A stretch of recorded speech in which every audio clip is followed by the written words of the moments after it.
يبحث هذا الملتقى الدولي في ما يمكن تسميته بإشكالية العلاقة بين العلم الحديث والدين بمفهومه العام.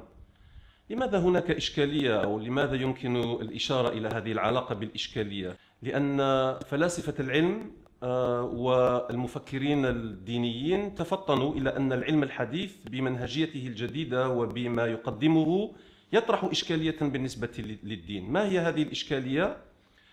العلم الحديث أولاً ينبني على منهجية صارمة في مسألة الطبيعية أو الطبيعانية، بمعنى أن العلم الحديث لا يقبل مبدئياً أن ندخل في تفسيراتنا للطبيعة أو للظواهر العوامل الإلهية أو العوامل الغيبية، العوامل الدينية من ملائكة، من جن، من روح، أو حتى تدخل إلهي أو الفعل الإلهي.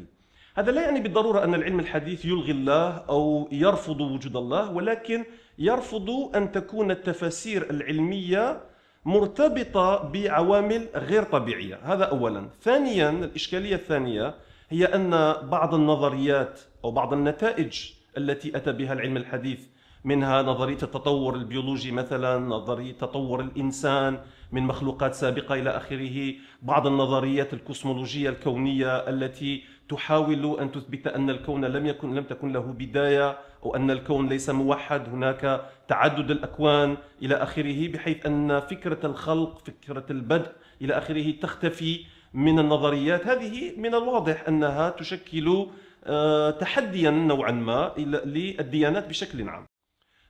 المشاركون في هذا الملتقى من فرنسا بعض الأخصائيين، من بريطانيا، من الجزائر بطبيعة الحال، من الإمارات، بالإضافة إلى عدد يقارب حوالي 30 مشارك، هم إما طلبة ماجستير أو طلبة علوم شرعية أو علوم اجتماعية.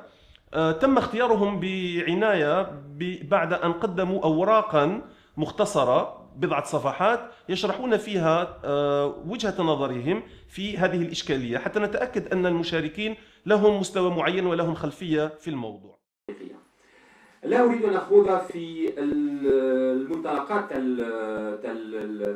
الإعجاز العلمي أو تصور الإعجاز العلمي، فقط أن أريد أن أخوض في بعض جوانبها. لا أريد أن أتكلم عن ما أراه عدم انسجام منطقي والخلط بين العلم والدين كان ماذا يؤدي به يعني من حيث المبادئ، وإنما أريد أن أركز على الجانب العلمي منه، الجانب البيداغوجي والجانب الأخلاقي، وآخذا يعني بعض أمثلة سأناقشها، سأشرحها وأحلها من الناحية العلمية فقط.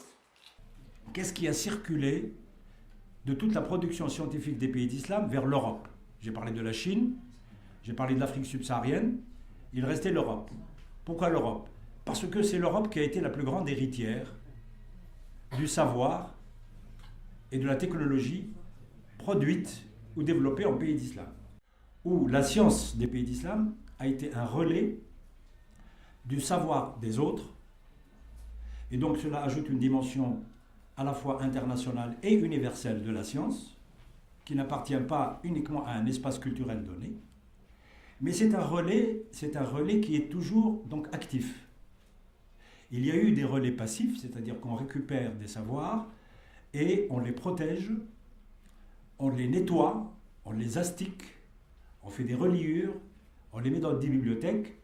C'est ce qui va se passer à un moment donné à partir du XVe siècle en pays d'islam, et ce qui se passait déjà en Europe depuis le IVe siècle jusqu'à la fin du Xe siècle, où il y a le renouveau, ou même plus tard d'ailleurs. Regardez le film Au nom de la rose, où on montre des moines dont l'amour des livres est absolument indiscutable, mais dont le souci du contenu du livre est absolument inexistant.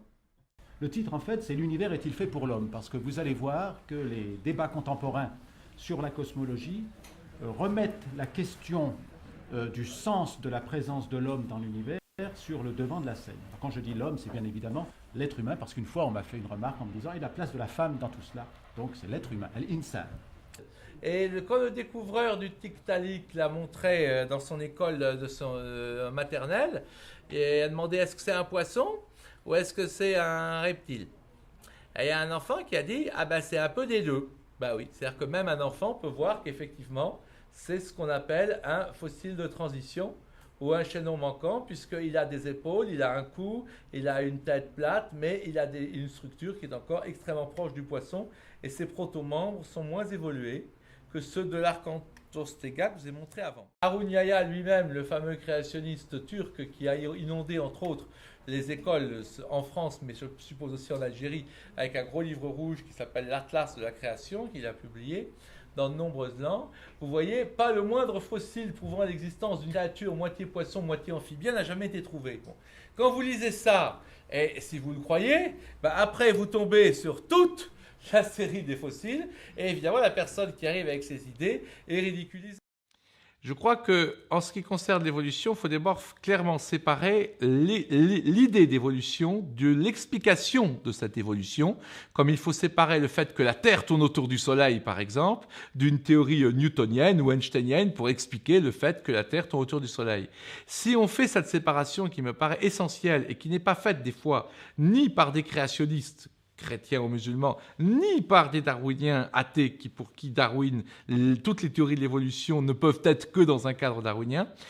Si on fait cette distinction, alors un champ des possibles s'ouvre à nous, un champ des possibles dans lequel on peut avoir d'autres types de mécanismes qui, sans aucunement prouver une volonté divine, puisqu'en tant que croyant, je crois que Dieu nous laisse la liberté de croire ou ne pas croire en lui, eh bien, on a des visions de l'évolution qui peuvent être plus compatibles avec l'idée que l'évolution, comme le pensait par exemple le grand jésuite et grand évolutionniste qui a lutté toute sa vie pour faire accepter l'évolution à l'Église catholique, Pierre Teilhard de Chardin, eh bien, il a toujours expliqué effectivement que l'évolution allait vers toujours plus de conscience, plus de prise de conscience, que ce soit chez l'homme est plus intelligent que le singe, le dauphin est plus intelligent que la baleine, les termites sont plus intelligents que les fourmis, les abeilles sont plus intelligentes que les guêpes, les corbeaux sont plus intelligents que les moineaux, les poulpes sont plus intelligents que les calamars, et ainsi de suite, et ainsi de suite, et ainsi de suite.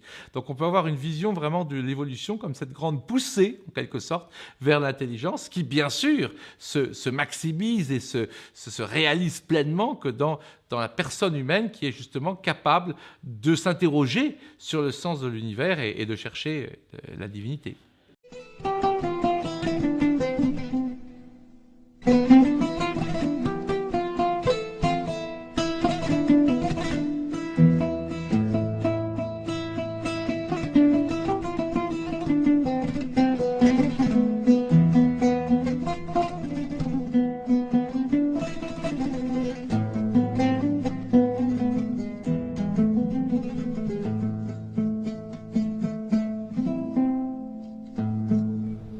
الحقيقة هي مبادرة أكثر من رائعة لأنها جاءت في إطار بيداغوجي يعني فيه تكوين وهناك حقيقة احتياج كبير لدى الشباب الباحثين لأنهم هم الذين سيوصلون رسالة الحوار بين العلم والدين إلى الجمهور العام. نحن المسلمون نعلم أهمية العلم وطلب العلم في ديننا، لكن يجب أن نتحلى بالروح العلمية وبالشجاعة حتى تكون لدينا القدرة على استيعاب التقدمات العلمية وكي نساهم في تصوير وإنشاء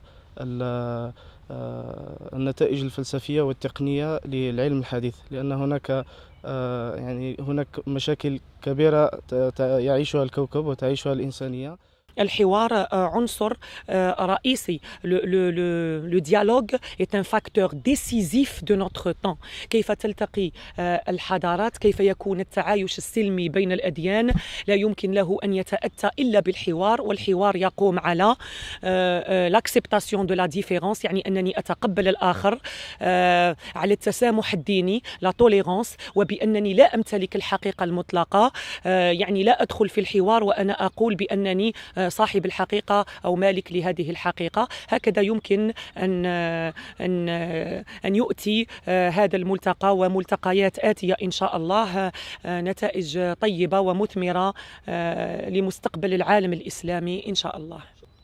في الحقيقة أنا جد مسرور لحضور مثل هذه التظاهرة العلمية ذات بعد مزدوج علمي وديني، تستهدف طلبة العلوم الشرعية والأكاديميين المتخصصين القريبين من المجال، بهدف إدماجهم في عملية الحوار بين ما يسمى اليوم في الإطار بين العلم والدين، لأن الإسلام كان يعني من خلال المسلمين كان فيه تأخر عن الركب في هذا الميدان، وفي بعض المشاكل الجدية التي تطرح. الندوة من إشراف يعني دولي مثل الدكتور جونستون في الجامعة المودعة للتخصصات والدكتور نضال وغيره، فيها بعد أكاديمي عالي وتخصصي عالي والترتيب والتنظيم على أحسن ما يكون. فأنا جد مسرور بوجودي وبمشاركتي المتواضعة في هذه التظاهرة العلمية.